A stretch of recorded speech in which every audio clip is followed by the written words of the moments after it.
இஸ்ரேலுக்கு எதிராக காசாவில் போர் நிறுத்தம் செய்வதற்கான பரிந்துரையை ஏற்பதாக ஹமாஸ் அமைப்பு ஒப்புதல் அளித்துள்ளது.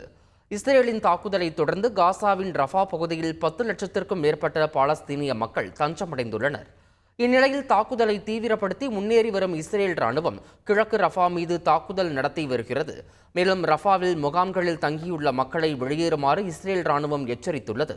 ரஃபாவில் தாக்குதல் நடத்தினால் பல்லாயிரக்கணக்கானோர் கொல்லப்படுவார்கள், மிகப்பெரிய பேரழிவு ஏற்படும் என்று மனித உரிமைகள் அமைப்பு தரப்பில் எச்சரிக்கப்பட்டுள்ளது. இதனிடையே போர் நிறுத்தம் செய்வதற்காக கத்தார் மற்றும் எகிப்து நாடுகள் பேச்சுவார்த்தை நடத்தின. இரு நாடுகளின் பரிந்துரையை ஏற்பதாக ஹமாஸ் அமைப்பு அறிவித்துள்ளது.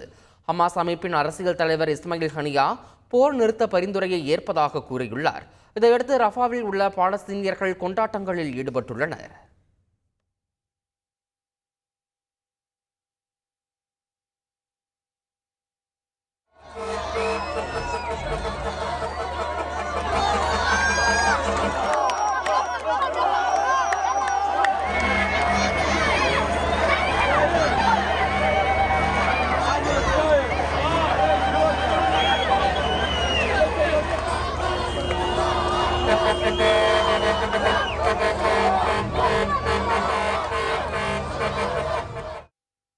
அதே நேரத்தில் ஹமாஸ் அமைப்பின் அறிவிப்பை மதிப்பாய்வு செய்து வருவதாக அமெரிக்கா தெரிவித்துள்ளது.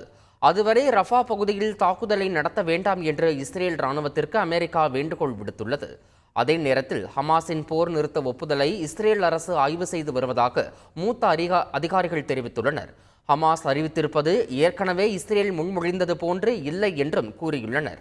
இதே நேரத்தில் திட்டமிட்டபடி இஸ்ரேல் ராணுவம் ரஃபா நோக்கி முன்னேறி செல்வதாக தகவல் வெளியாகியுள்ளது. செய்திகளை உடனுக்குடன் தெரிந்து கொள்ள உடனே சப்ஸ்கிரைப் பண்ணுங்க.